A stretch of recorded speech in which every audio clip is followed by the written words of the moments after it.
رات کا وقت تھا۔ مسجد اس وقت بالکل خالی تھی۔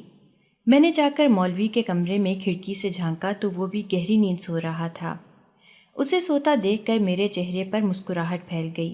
مولوی صاحب دل کے بہت اچھے تھے اور ہمیشہ میری مدد کرتے تھے، لیکن اس کے باوجود بھی میں انہیں دھوکہ دے رہی تھی۔ کبھی کبھار مجھے برا محسوس ہوتا تھا اور میں سوچتی تھی کہ بہتر یہی ہے کہ مولوی صاحب کو حقیقت کے بارے میں بتا دوں کہ میں مسجد میں کیا کرتی پھر رہی ہوں۔ لیکن جب دوسری طرف مجھے یہ خیال آتا کہ مولوی صاحب کو پتہ چل گیا تو پھر تو سب کچھ ہی ختم ہو جائے گا۔ دراصل میں نے مولوی صاحب کو اپنے بارے میں کچھ بھی نہیں بتایا تھا۔ میں نے صرف اور صرف انہیں یہ کہا تھا کہ میں ایک مجبور لڑکی ہوں اور اس وقت مجھے پناہ کی ضرورت ہے۔ انہوں نے مجھے پناہ دینے کے لیے رضامندی کا اظہار کر دیا۔ میں تیزی سے اس مخصوص جگہ پر چلی گئی جہاں پر میں نے اپنے بت چھپا کر رکھے ہوئے تھے۔ جلدی سے میں نے وہ چھوٹے چھوٹے بت نکالے اور انہیں اپنے سامنے رکھ دیا۔ اس سے پہلے کہ میں پوجا شروع کرتی مجھے اپنے نام کی پکار سنائی دی۔ میں نے پلٹ کر دیکھا تو وہاں پر کوئی بھی موجود نہیں تھا۔ مجھے شدت سے کچھ غلط ہونے کا احساس ہوا۔ اب مجھے قدموں کے چاپ کی آواز بھی سنائی دے رہی تھی۔ یوں لگ رہا تھا جیسے کوئی اس طرف آ رہا ہو۔ خوف سے میرا دل دھڑکنے لگا۔ میں نے وہ بت دوبارہ سے زمین کے اندر دبا دیا اور اس کے اوپر مٹی ڈال کر کھڑی ہو گئی۔ وہاں پر آنے والا انسان کوئی اور نہیں بلکہ احمد تھا۔ احمد کو دیکھ کر میرے چہرے پر بے ساختہ مسکراہٹ پھیل گئی۔ یہ انسان نہ جانے کیوں مجھے بہت اچھا لگتا تھا۔ یہ میرے بارے میں کچھ بھی نہیں جانتا تھا، لیکن میں اس کے بارے میں ایک ایک بات جانتی تھی۔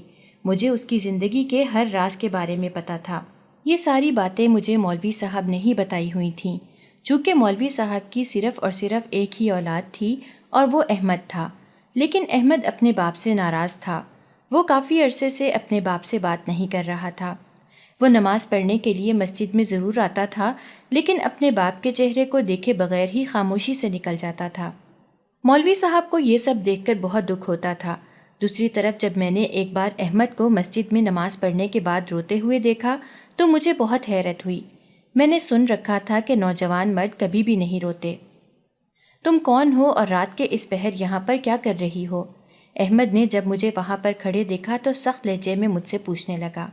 اب اس نے اپنی نظروں کا زاویہ بھی تبدیل کر دیا تھا۔ اب وہ میرے چہرے کی طرف نہیں دیکھ رہا تھا۔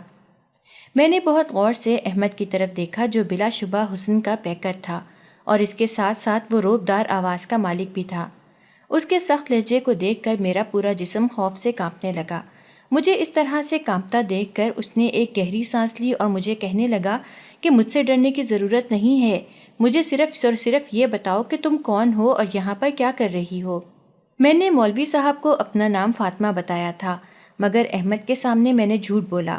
میں نے اسے کہا کہ میرا نام علینا ہے اور میں شامپور جا رہی تھی لیکن راستہ بھٹک گئی ہوں۔ وہ انتہائی سنجیدگی سے میرے چہرے کی طرف دیکھنے لگا اور مجھے کہنے لگا کہ اس وقت تم جہاں پر کھڑی ہو وہ شامپور ہی ہے۔ اچھا تو یہ بات ہے۔ خیر میں مسجد میں کسی سے راستہ پوچھنے کے لیے ہی آئی تھی۔ کیا تم مجھے بتا سکتے ہو کہ چودھری حیدر کا گھر کہاں پر ہے؟ چودھری حیدر کے بارے میں بھی میں نے مولوی صاحب سے ہی سنا تھا۔ اس نے ایک گہری سانس لی اور مجھے کہنے لگا کہ تمہارے چودھری حیدر کا گھر یہاں سے 3 گھر چھوڑ کر ہی ہے۔ اگر تم کہو تو میں تمہیں چھوڑ کر آ جاتا ہوں۔ میں نے اس کی بات سن کر تیزی سے نفی میں سر ہلایا اور اسے کہنے لگی کہ تمہیں زحمت کرنے کی ضرورت نہیں، میں خود ہی چلی جاؤں گی۔ اس نے بھی دوبارہ مجھ سے بات نہیں کی اور خود مسجد کے اندر چلا گیا۔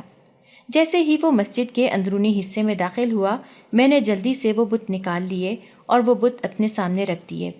ابھی میں نے پوجا شروع کی ہی تھی کہ مجھے ایک ایسی آواز سنائی دی جسے سن کر مجھے لگا کہ میرے قدموں کے نیچے سے زمین نکل گئی ہے۔ میں سوچ بھی نہیں سکتی تھی کہ ایسا بھی ممکن ہو سکتا ہے۔ مجھے بالکل بھی اندازہ نہیں تھا کہ یہ آواز سننے کے بعد میری زندگی میں سلمان کے آنے سے پہلے تک زندگی بہت ہی سکون سے گزر رہی تھی۔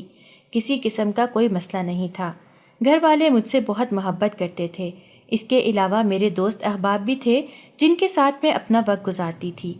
نہ ہی کوئی ٹینشن تھی اور نہ ہی تنگی تھی، مگر سلمان کے آنے کے بعد ہی میری زندگی میں اچانک ایک تبدیلی آ گئی، اور یہ تبدیلی میرے لیے خوشگوار ثابت نہیں ہوئی تھی، بلکہ اس تبدیلی نے مجھے بہت بری طرح سے توڑ کر رکھ دیا تھا۔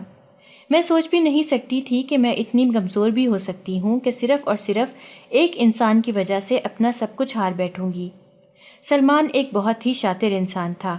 اس کا شمار ایسے لوگوں میں سے ہوتا تھا جو ہمیشہ ہی اپنا مفاد دیکھتے ہیں اور اپنے فائدے کے لیے کسی بھی حد سے گزر جاتے ہیں۔ سلمان سے میری پہلی بار ملاقات اسکول سے واپسی پر گلی میں ہوئی تھی۔ میں ابھی گلی کا موڑ مڑی ہی تھی کہ مجھے اپنے نام کی پکار سنائی دی۔ سامیہ جی، آپ میری بات سن سکتی ہیں؟ میں نے جب پلٹ کر دیکھا تو وہاں پر ایک اجنبی لڑکا کھڑا تھا۔ میں اس دن سے پہلے تک سلمان کو نہیں جانتی تھی۔ پہلے تو میں حیران ہوئی کہ اس لڑکے کو میرا نام کیسے پتہ ہے، پھر تجسس کے ہاتھوں مجبور ہو کر میں نے اس سے پوچھ ہی لیا۔ میری بات سن کر وہ مسکرانے لگا اور شرماتے ہوئے کہنے لگا، صرف اور صرف ایک نام ہی تو ہے جو میں نے یاد رکھا ہوا ہے، اس کے علاوہ میں دنیا کی ساری چیزیں بھول چکا ہوں۔ مجھے اندازہ ہو گیا تھا کہ یہ انسان میرے ساتھ فلرٹ کر رہا ہے۔ میں اس کے قریب سے ہو کر گزرنے لگی تو وہ تیزی سے میرے سامنے آ گیا اور مجھے کہنے لگا، سامیہ جی، یوں کچھ کہے بغیر یہاں سے نہ جائیے گا۔ میں نے اسے کہا، کیا تمہیں میرے جوتے کا نمبر پتہ ہے؟ جوتے کے نمبر میں کیا رکھا ہے؟ آپ مجھے اپنے فون کا نمبر بتا دیں، آپ کی بہت بہت مہربانی ہوگی۔ اس نے شرارتی انداز میں مجھے کہا۔ میں نے انتہائی غصے سے اس کے چہرے کی طرف دیکھا اور اسے کہا کہ تم جیسے لڑکوں سے میرا بہت بار سامنا ہو چکا ہے اور میں اچھی طرح سے جانتی ہوں کہ تم جیسے لوگ کس قدر گھٹیا ہوتے ہیں۔ خبردار جو کبھی دوبارہ میرا راستہ روکنے کی کوشش کی، ورنہ اپنے بھائیوں کے ذریعے تمہیں ہمیشہ ہمیشہ کے لیے اس کالونی سے باہر نکال دوں گی۔ میری بات سن کر اس کے چہرے پر ایک سایہ آ کر لہرایا۔ اس نے اپنا سر جھکا لیا۔ میں نے اس کی آنکھوں میں آنسوؤں کو بھی چمکتے ہوئے دیکھا تھا۔ یہ سب دیکھ کر ایک لمحے کے لیے میرا دل لرزا تھا، لیکن دوسرے ہی لمحے میں نے اپنے دل کو دوبارہ سے پتھر کا بنا لیا۔ میں جانتی تھی کہ میرے ماتا پتا مجھ سے بہت محبت کرتے ہیں اور وہ مجھ پر حد سے زیادہ بھروسہ کرتے ہیں۔ اسی وجہ سے میں ان کا بھروسہ نہیں توڑنا چاہتی تھی۔ میں جو سوچ رہی تھی کہ اب وہ دوبارہ سے میرے راستے میں نہیں آئے گا، تو یہ صرف اور صرف میرا وہم ثابت ہوا۔ سلمان نے میرے بڑے بھائی سے دوستی کر لی تھی۔ اب وہ اکثر ہی ہمارے گھر میں آنے جانے لگا تھا اور مجھے اس کے لیے چائے بنانی پڑتی تھی۔ یہ سب دیکھ کر مجھے بہت غصہ آتا تھا۔ ایک دن میں اس سے انتہائی بدتمیزی سے بولی، کیا تمہیں اپنے گھر میں آرام نہیں آتا جو روز منہ اٹھا کر یہاں پر چلے آتے ہو؟ اس نے اس بات کا بھی کوئی جواب نہیں دیا، لیکن میری ماں نے مجھے یہ بات کہتے ہوئے سن لیا تھا۔ اماں نے میری اچھی خاصی عزت افزائی کی۔ جب بھائی کو پتہ چلا تو بھائی نے بھی مجھے بہت ڈانٹا۔ بھائی مجھے کہنے لگے، تمہیں نہیں پتا کہ یہ لڑکا کس قدر اچھا ہے، اس لڑکے کی وجہ سے ہی مجھے نوکری ملی ہے۔ بھائی نے مجھے مزید بتایا کہ سلمان کے بڑے بڑے لوگوں کے ساتھ تعلقات ہیں اور وہ ایک بہت ہی معزز خاندان سے تعلق رکھتا ہے۔ جب میں نے سلمان کے بارے میں اس طرح کی باتیں سنی تو مجھے سلمان کی ذات میں دلچسپی ہونے لگی۔ نہ چاہتے ہوئے بھی میں اس کے بارے میں سوچنے لگی تھی۔ جب مجھے یاد آتا کہ وہ سب لڑکیوں کو چھوڑ کر صرف اور صرف مجھے ہی اپنی طرف متوجہ کرنے کی کوشش کرتا ہے تو میرے لبوں پر نہ چاہتے ہوئے بھی مسکراہٹ پھیل جاتی۔ دسمبر کی آخری شامیں تھیں۔ میں چھت پر کھڑی تھی جب مجھے یوں محسوس ہوا کوئی میرے پیچھے آ کر کھڑا ہوا ہے۔ پلٹ کر دیکھا تو وہاں پر سلمان ہی کھڑا تھا، جس نے اپنی آنکھوں میں محبت کا ایک جہان آباد کیا ہوا تھا۔ مجھے دیکھ کر وہ اپنے مخصوص انداز میں مسکرانے لگا اور مجھے کہنے لگا کہ تم ہمیشہ کی طرح بہت خوبصورت لگ رہی ہو۔ آج اس کی یہ تعریف مجھے بہت ہی اچھی لگ رہی تھی۔ میں خود نہیں جانتی تھی کہ میرے دل کے بدلنے کے پیچھے آخر کون سی وجہ ہے۔ میں نے مسکراتے ہوئے اس کا شکریہ ادا کیا۔ چونکہ ہمارے گھر کا ماحول بہت ہی کھلا تھا، اسی وجہ سے لڑکے لڑکیوں کے آپس میں بات کرنے سے کسی کو بھی کوئی مسئلہ نہیں تھا۔ اماں مجھے لڑکوں سے دوستی کرنے کی اجازت دے دیتی تھیں، لیکن اس سے پہلے وہ مجھے یہ بات بھی اچھے طریقے سے سمجھاتی تھیں کہ یہ صرف دوستی تک ہی محدود رہنا چاہیے۔ اماں جان نے مجھے خاندان کے مخصوص رواج کے بارے میں بتا رکھا تھا کہ ہمارے خاندان میں باہر شادی کرنے کا کوئی رواج نہیں ہے، لڑکیوں کی شادی خاندان کے اندر ہی ہوتی ہے۔ اگر کوئی لڑکی یہ رواج توڑنے کی کوشش کرے تو اس کی شادی ناکام ہو جاتی ہے، اور ایسا ہو بھی چکا تھا۔ ہمارا دھرم چونکہ ہمیں یہی سب کچھ سکھاتا تھا، اسی وجہ سے ہم نے آنکھیں بند کر کے اس پر یقین کیا ہوا تھا اور اسی کو ہی سچ مانا ہوا تھا۔ سونے پہ سہاگا یہ ہوا کہ تھوڑے ہی عرصے کے بعد میرے چچا کی بیٹی نے بھاگ کر شادی کر لی۔ اس نے خاندان سے باہر شادی کی تھی۔ لڑکا ہندو ہی تھا لیکن اس کی ذات دوسری تھی۔ سب نے اسے بہت برا بھلا کہا۔ اس کی ماں اس کے سامنے ہاتھ جوڑتی رہی اور اسے کہتی رہی کہ خدا کے لیے یہ شادی توڑ دو، مگر اس نے اپنی ماں کی ایک بھی بات نہیں مانی اور بھاگ کر چلی گئی۔ ایک ہی مہینے کے بعد وہ واپس آئی تو اس کی حالت بہت ہی بری تھی۔ وہ لٹی پٹی ہوئی تھی۔ اس نے سب کو بتایا کہ جس لڑکے کے ساتھ وہ بھاگی تھی وہ لڑکا دھوکے باز تھا۔ اس نے پہلے سے ہی ایک شادی کی ہوئی تھی اور اس کے بیوی بچے بھی اس کے ساتھ ہی رہ رہے تھے۔ میری کزن کے ساتھ یہ برا سلوک اس کی بیوی نے اپنے شوہر کی غیر موجودگی میں کیا تھا۔ جب اس نے بعد میں اپنے شوہر کو شکایت لگائی تو اس کے شوہر نے اسے صاف الفاظ میں کہہ دیا کہ اگر میری بیوی تمہیں پسند نہیں کرتی تو میں تمہیں اپنے گھر میں نہیں رکھ سکتا، بہتر یہی ہے کہ تم یہاں سے نکل جاؤ۔ یوں وہ لڑکی خالی ہاتھ رہ گئی، نہ تو اس کی محبت اس کے کام آئی اور نہ ہی اس کا گھر سے بھاگنا اس کے لیے مفید ثابت ہوا۔ اس کے بعد تو سارے خاندان میں ہی خوف کی لہر دوڑ گئی۔ ہر کسی کی زبان پر بس یہی بات تھی کہ دیکھا، سوناکشی کو اس کے کیے کی سزا مل گئی۔ سب لڑکیاں ہی یہ دیکھ کر بہت زیادہ خوفزدہ ہو گئی تھیں۔ اس وقت تو میرے دل پر بھی خوف طاری ہو گیا، لیکن پھر بعد میں نے اس سب کو نظر انداز کرنا شروع کر دیا۔ میں خود کو یہ بھی سمجھانے لگی کہ جو کچھ بھی ہوتا ہے وہ ہماری قسمت میں پہلے سے ہی لکھا ہوتا ہے۔ میرا شمار ان لوگوں میں ہوتا تھا جو قسمت پر بہت زیادہ یقین رکھتے تھے، اور میں یہ بھی سوچتی تھی کہ قسمت کے لکھے کو بدلا نہیں جا سکتا۔ جو لکھا جا چکا ہے بس وہ لکھا جا چکا ہے، اب اس کو کوئی بھی چیز تبدیل نہیں کر سکتی۔ جب میں اماں سے اس بارے میں بحث کرتی تھی تو ہمیشہ ہی میری اماں سے میری لڑائی ہو جاتی تھی اور میری اماں ڈانٹ کر مجھے خاموش کروا دیتی تھی۔ اماں کو میری یہ باتیں سن کر بہت خوف محسوس ہوتا تھا۔ میں نے چونکہ کافی دیر بعد بولنا شروع کیا تھا، اسی وجہ سے ہی میرا اسکول میں داخلہ بھی لیٹ ہوا تھا۔ میں 10ویں کلاس میں پڑھتی تھی مگر میری عمر 20 سال تھی۔ اب تو مجھے اسکول جاتے ہوئے بھی شرم آتی تھی، مگر اماں کی خواہش کو پورا کرنے کے چکر میں قربانی دے رہی تھی، ورنہ اگر میرے بس میں ہوتا تو کب کی اسکول سے جان چھڑوا لیتی۔ اماں کی خواہش تھی کہ ان کے سارے بچے بچیاں پڑھ لکھ کر ایک بڑے مقام پر پہنچ جائیں۔ میرے بھائی نے ابھی حال ہی میں وکالت کی ڈگری لی تھی اور وہ وکالت کر رہا تھا۔ تھوڑے ہی عرصے میں وہ بہت زیادہ مشہور ہو گیا تھا، ہر کسی کی زبان پر صرف اور صرف اس کا چرچا تھا۔ اب وہ اچھے خاصے پیسے بھی کمانے لگا تھا، جس سے ہمارے گھر کے حالات بھی کافی اچھے ہو گئے تھے۔ ہمارے گھر میں اب صرف اور صرف سلمان کا ہی نام لیا جاتا تھا۔ میرا بھائی بات شروع کرتا تو سلمان کے نام سے ہی شروع کرتا، اور اگر اس کی بات ختم ہوتی تو سلمان کے نام پر ہی ختم ہوتی تھی۔ سلمان ہی وہ انسان تھا جس نے میرے بھائی کو نوکری دلوانے میں مدد کی تھی۔ چونکہ ہمارے ہاں سفارش کا بہت رواج تھا، جب تک انسان کے پاس سفارش نہ ہو تب تک اچھی نوکری کی امید رکھنا صرف اور صرف بے وقوفی تھی۔ سلمان نے میرے بھائی کی سفارش کی اور یوں وہ میرے بھائی کے دل میں جگہ بنانے میں کامیاب ہو گیا۔ اب اس کی جگہ ہمارے گھر میں بھی بن چکی تھی۔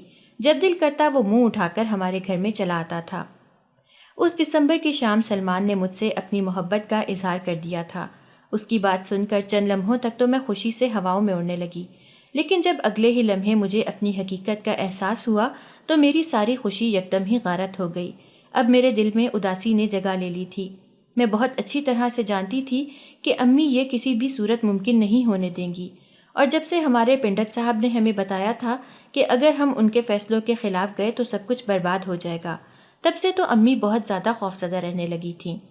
سونے پہ سہاگا پھر میرے کزن کے قصے نے پنڈت کی بات کو سچ کرنے میں کوئی کسر نہیں چھوڑی۔ اب بتاؤ، میرا حال ایسا تھا کہ نہ تو میں اپنے گھر والوں سے اس بارے میں بات کر سکتی تھی اور نہ ہی سلمان کو انکار کر سکتی تھی۔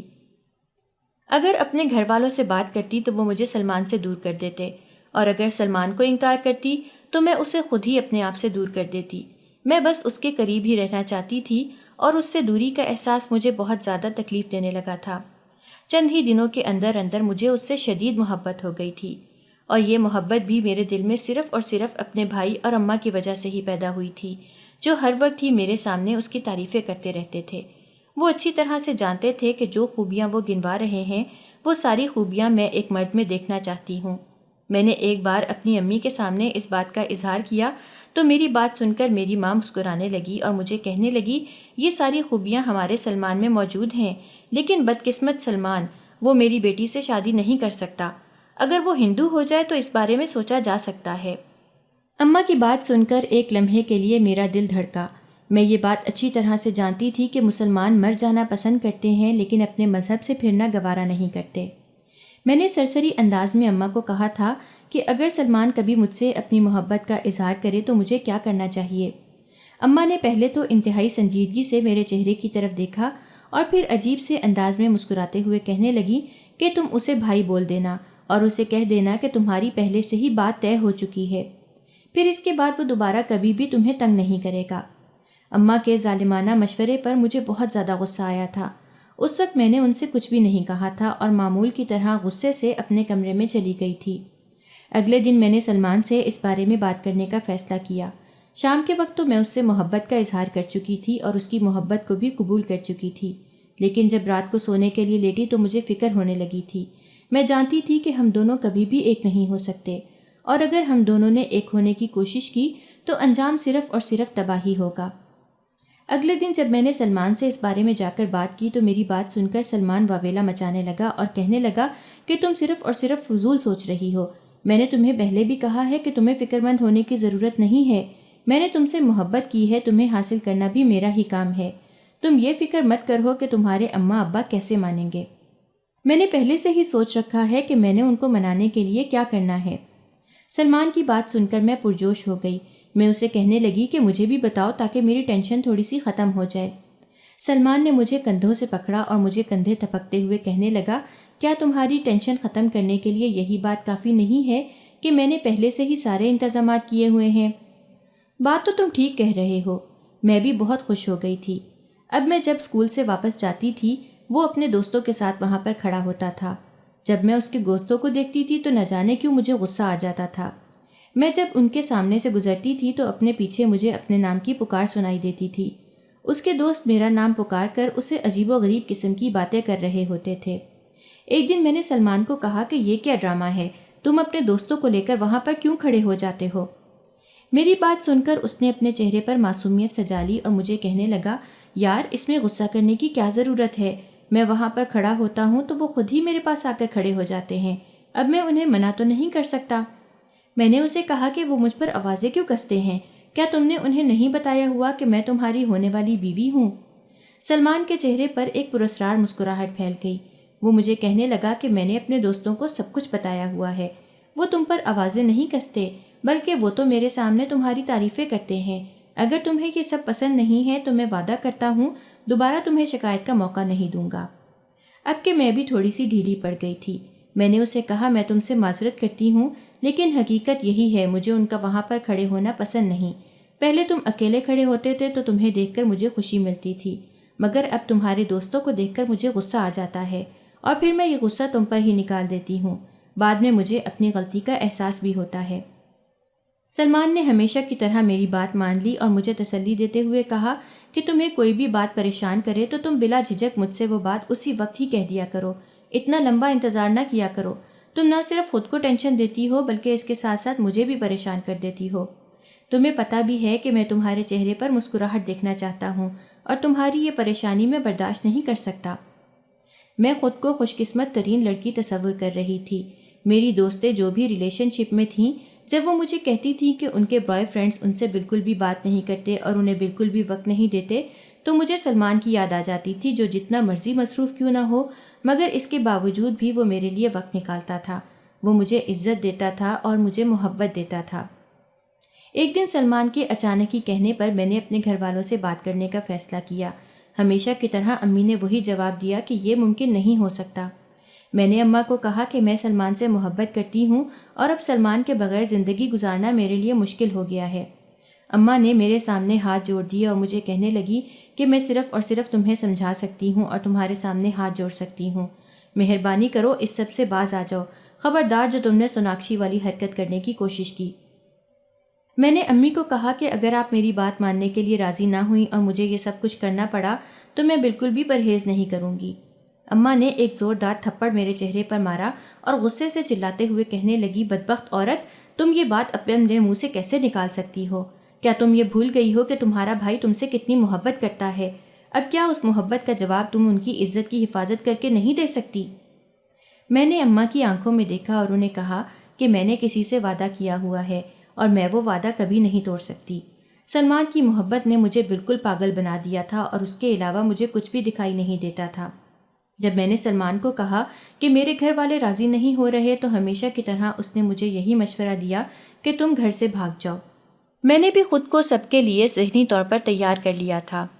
پہلے جب میں یہ سنتی تھی کہ لڑکیاں اپنے گھروں سے بھاگ گئی ہیں تو میں حیران ہوتی تھی کہ وہ کیسے اپنے والدین کے ساتھ اتنا بڑا ظلم کر سکتی ہیں، مگر آج مجھے حیرانگی نہیں ہو رہی تھی۔ میں نے سلمان کو کہا کہ تمہارے لیے میں کچھ بھی کرنے کے لیے تیار ہوں۔ اس وقت میں اپنے بھائیوں کی محبت کو بھی مکمل طور پر نظر انداز کر دیا تھا، اپنی ماں کو بھی میں نے کہیں پیچھے چھوڑ دیا تھا۔ اس وقت میں صرف اور صرف سلمان کا ہاتھ تھامنا چاہتی تھی۔ سلمان نے مجھے تسلی دی تھی اور مجھ سے وعدہ کیا تھا کہ وہ جیسے ہی مجھ سے نکاح کر لے گا وہ مجھے میرے گھر والوں سے ملوانے کے لیے لائے گا اور گھر والوں سے معافی بھی مانگ لے گا۔ اس نے مجھے یہ بھی کہا تھا کہ ایک بار اگر ہم دونوں کا نکاح ہو جاتا ہے تو ہمارے گھر والے ہمیں کچھ بھی نہیں کہہ پائیں گے، جب ہم ان سے بعد میں معافی مانگیں گے تو وہ ہمیں معاف بھی کر دیں گے۔ اور پھر رات کی تاریکی میں نے اپنا گھر چھوڑ دیا۔ وہ مجھے اپنے ساتھ لے کر ایک بہت بڑے بنگلے میں گیا۔ وہ بنگلہ دیکھ کر میں حیران رہ گئی۔ میں نے اس سے پوچھا کہ کیا یہ تمہارا گھر ہے؟ میری بات سن کر وہ مسکرانے لگا اور تیزی سے ہاں میں سر ہلانے لگا۔ میں خود کو بہت خوش قسمت تصور کر رہی تھی۔ بھائی نے مجھے اس کے بارے میں جتنا بتا رکھا تھا وہ اس سے زیادہ امیر تھا۔ جب میں اس کے ساتھ اندر داخل ہوئی تو ایک لمحے کے لیے میرا دل کانپ گیا۔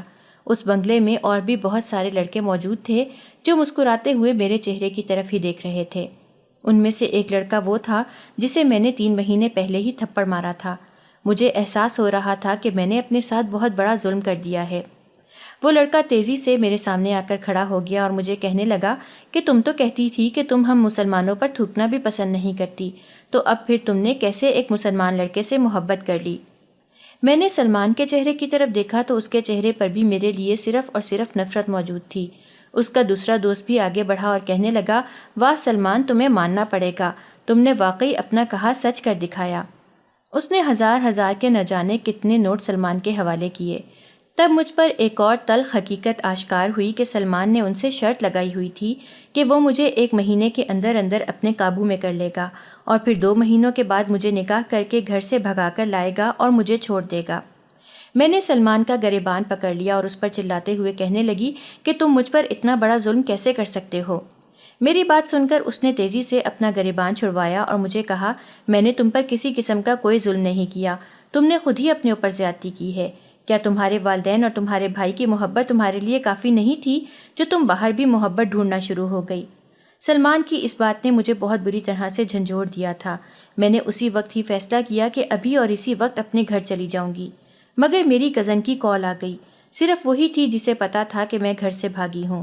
اس نے مجھے کہا کہ تمہارے والدین تمہیں پاگلوں کی طرح تلاش کر رہے ہیں، تم سلمان کے ساتھ کسی محفوظ جگہ پر جا کر چھپ جاؤ ورنہ وہ تمہیں نہیں چھوڑیں گے۔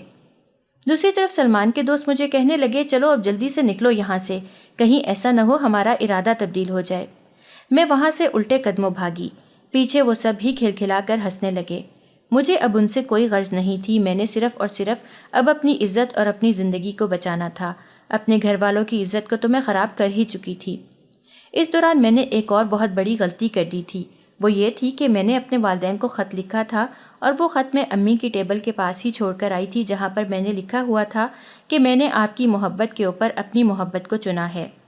ہمارے گاؤں سے قریب ہی ایک اور چھوٹا سا گاؤں تھا جہاں پر مسلمانوں کی اکثریت تھی۔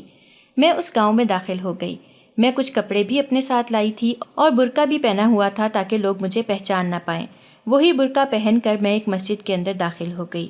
مولوی صاحب نے جب مجھے دیکھا تو حیران ہو گئے اور مجھے کہنے لگے، بی بی تم کون ہو اور یہاں پر اس وقت کیا کر رہی ہو؟ میں نے روتے ہوئے ان کے سامنے ہاتھ جوڑ دیے اور انہیں کہا کہ مجھے اس وقت پناہ کی ضرورت ہے، مجھ پر رحم کریں اور مجھے پناہ دے دیں۔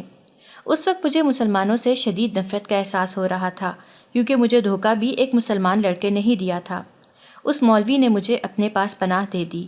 کہتے ہیں نا کہ جہاں پر برے لوگ ہوتے ہیں وہاں پر اچھے لوگ بھی ہوتے ہیں، تو یہاں پر بھی یہی حساب کتاب چل رہا تھا۔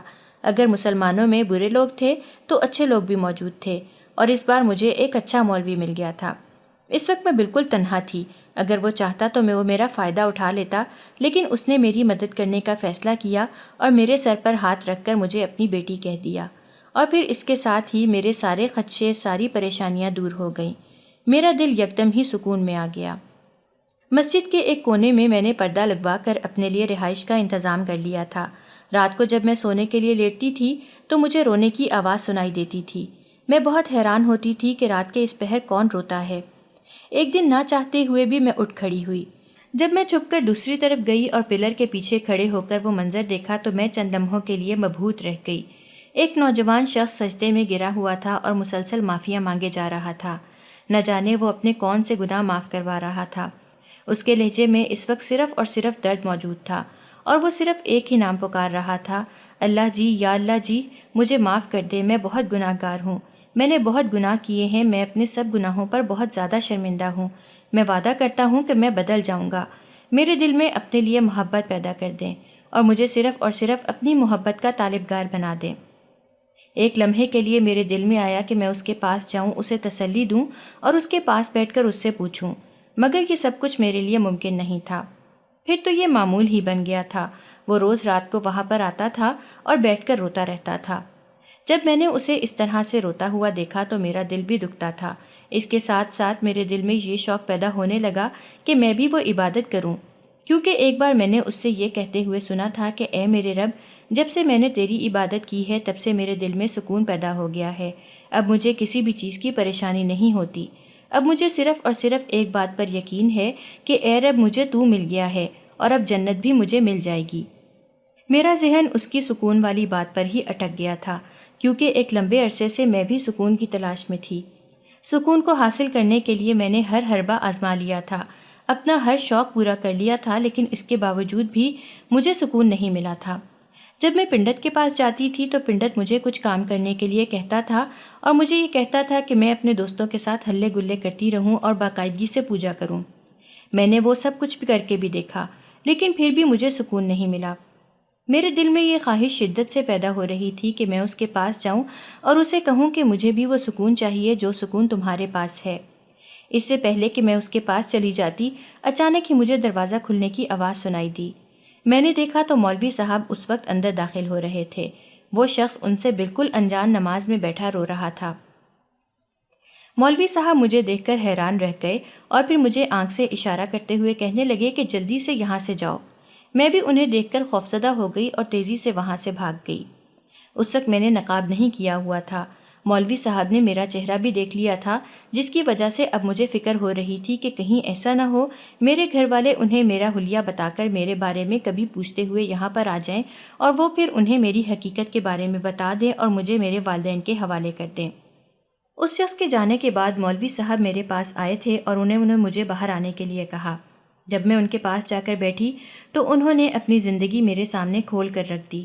پہلے تو انہوں نے مجھے یہ بتایا ہوا تھا کہ ان کا بیٹا ان سے ناراض ہے، مگر آج وہ مجھے بتا رہے تھے کہ ان کا بیٹا ان سے راضی ہو گیا ہے، اسے پتہ چل گیا ہے کہ سکون اپنے رب کو اور پھر اپنے والدین کو راضی کرنے میں ہی ہے۔ وہ بہت زیادہ خوش نظر آ رہے تھے۔ میرے والدین مجھ سے ناراض ہیں تو کیا اس وجہ سے مجھے سکون نہیں مل رہا ہے؟ بے ساختہ میرے منہ سے نکلا۔ میری بات سن کر انہوں نے تیزی سے ہاں میں سر ہلا دیا۔ میں نے انہیں کہا مگر میں نے کچھ ایسا کیا ہوا ہے، اگر میں اپنے گھر والوں کے سامنے گئی تو وہ مجھے جان سے مار دیں گے۔ تم ان کا غصہ ٹھنڈا ہونے کا انتظار کرو، پھر ان سے جا کر معافی مانگ لینا۔ اگر یہ انتظار لمبا ہو گیا تو میں کیا کروں گی؟ تمہیں صرف اور صرف صبر کرنا ہے، مولوی صاحب نے مسکراتے ہوئے کہا اور میرے سر پر ہاتھ رکھ کر باہر چلے گئے۔ اگلی ہی شام مجھے ایک تلاوت کی آواز سنائی دی اور اس کے ساتھ ہی مجھے یوں لگا کہ میری روح میں سکون اترتا چلا جا رہا ہے۔ اس سے زیادہ خوبصورت آواز میں نے آج سے پہلے کبھی بھی نہیں سنی تھی۔ میری آنکھوں سے خود بخود ہی آنسو بہنے لگے تھے اور میرا دل تیزی سے دھڑکنے لگا تھا۔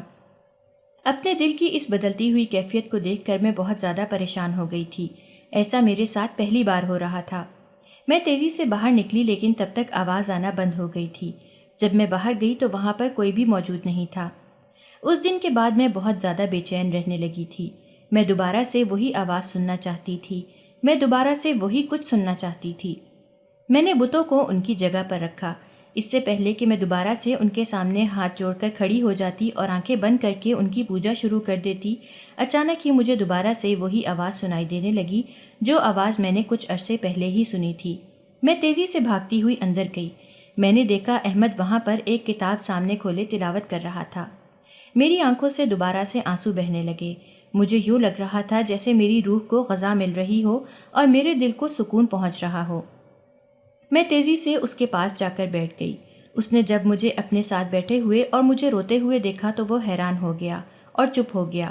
میں نے اسے کہا کہ چپ نہ ہو، دوبارہ سے پڑھنا شروع کرو، مجھے بہت سکون مل رہا ہے۔ نہ جانے مولوی کو کیسے وہاں پر میری آمد کا پتہ چل گیا۔ تھوڑی دیر بعد مولوی صاحب بھی وہاں پر چلے آئے۔ میں نے مولوی کو کہہ دیا کہ میں مسلمان ہونا چاہتی ہوں۔ مجھے پتہ چل گیا ہے کہ سکون صرف اور صرف ایک اللہ تعالیٰ کی عبادت میں ہے۔ مولوی صاحب نے پرجوش انداز میں احمد کے کندھے پر ہاتھ رکھا اور احمد کو کہا، دیکھو تمہاری وجہ سے ایک لڑکی مسلمان ہو رہی ہے۔ احمد خود بہت زیادہ خوش تھا، اس نے نظریں جھکائے ہوئے تھیں، وہ میرے چہرے کی طرف نہیں دیکھ رہا تھا۔ تھوڑی ہی دیر بعد میں نے اسلام قبول کر لیا۔ مولوی صاحب نے مجھے کہا کہ اب میری بھی ایک بات مان لو، تم میرے بیٹے سے شادی کر لو۔ میں رونے لگی۔ میں نے انہیں کہا کہ میں آپ کے بیٹے کے قابل نہیں ہوں، میں گھر سے بھاگی ہوئی ایک لڑکی ہوں، اور پھر اس کے ساتھ ہی میں نے انہیں اپنی کہانی سنا دی۔ احمد کہنے لگا کہ میں بھی کوئی بہت نیک انسان نہیں ہوں، ماضی میں نے بھی بہت سے گناہ کیے ہیں، مگر اب میں نے توبہ کر لی ہے۔ تم بھی اپنے رب سے توبہ کر لو، تمہارے بھی سارے گناہ معاف ہو جائیں گے۔ یوں میں نے احمد سے نکاح کر لیا اور اس کے ساتھ زندگی گزارنے لگی، لیکن ابھی بھی میرے دل میں ایک چبھن موجود تھی، اور وہ چبھن اپنی ماں سے جدائی کی تھی۔ اپنی ماں کی مجھے شدت سے بہت یاد آتی تھی۔ ایک دن میں نے احمد کو کہا کہ مجھے اپنی ماں سے ملنے جانا ہے۔ احمد نے کوئی ضد نہیں کی اور مجھے میری ماں کے گھر لے گیا۔ جب اماں نے مجھے دیکھا تو میرے گلے لگ گئی اور پھوٹ پھوٹ کر رونے لگی۔ میں اماں سے معافی مانگ رہی تھی۔ اماں نے کہا کہ معافی مانگنے کی ضرورت نہیں ہے، میں تم سے ناراض نہیں ہوں۔ میں نے جب اماں کو بتایا کہ میں نے اسلام قبول کر لیا ہے تو اماں بالکل خاموش ہو گئیں۔ انہوں نے اپنے منہ سے ایک لفظ بھی ادا نہیں کیا۔ پھر انہوں نے میرے ماتھے پر پیار کیا اور مجھے کہنے لگیں کہ تم بہتر جانتی ہو کہ تمہارے لیے کیا اچھا ہے۔ اماں مجھے بار بار چوم رہی تھیں۔ جب میں نے اماں سے اس کی وجہ پوچھی تو اماں نے مجھے کہا، کیونکہ میں تم سے آخری بار مل رہی ہوں۔ تمہارا بھائی تمہارے خون کا دشمن بنا ہوا ہے۔ میں نہیں چاہتی کہ وہ تمہارے خون سے اپنے ہاتھ رنگے۔ میں تم دونوں کو ہی نہیں کھونا چاہتی۔ اگر اس نے تمہیں جان سے مار دیا تو پھر وہ ہمیشہ ہمیشہ کے لیے جیل میں چلا جائے گا اور اس کی زندگی بھی خراب ہو جائے گی۔ تم آج مجھ سے ملنے کے لیے آ گئی اور میں نے تمہیں معاف بھی کر دیا، لیکن اب دوبارہ سے یہاں پر نہیں آنا۔ اگر تمہیں میری بہت یاد آئے تو مجھ سے کال پر بات کر لینا، لیکن اب دوبارہ سے اس گھر میں نہیں آنا۔ اس گھر کے دروازے اب تم پر بند ہو گئے ہیں، اور یہ سب کچھ میں تمہاری حفاظت کے لیے ہی کر رہی ہوں۔ یہ ساری باتیں سن کر مجھے بہت تکلیف پہنچی تھی، لیکن میرے پاس اس کے علاوہ اور کوئی حل بھی موجود نہیں تھا۔ میں نے احمد کا ہاتھ پکڑا اور خاموشی سے گھر سے باہر نکل آئی۔ ایک چبھن جو کہ میرے دل کو کب سے پریشان کر رہی تھی، اب وہ بھی دور ہو گئی تھی۔ میں دوبارہ اپنی اماں سے ملنے کے لیے نہیں گئی۔ مجھے پتہ چلا کہ 2 سال بعد ہی اماں کا انتقال ہو گیا۔ مجھے بہت ہی افسوس ہوا۔ میں چاہتی تھی کہ وہ اسلام قبول کر لیں، مگر میں انہیں اس سب کے لیے راضی نہیں کر سکی۔ احمد کے ساتھ اب میں ایک پرسکون زندگی گزار رہی ہوں، اور میں بہت زیادہ خوش بھی ہوں۔ جس سکون کو میں نے باقی سب چیزوں میں تلاشا تھا، وہ سکون مجھے اپنے رب کی عبادت میں ملا۔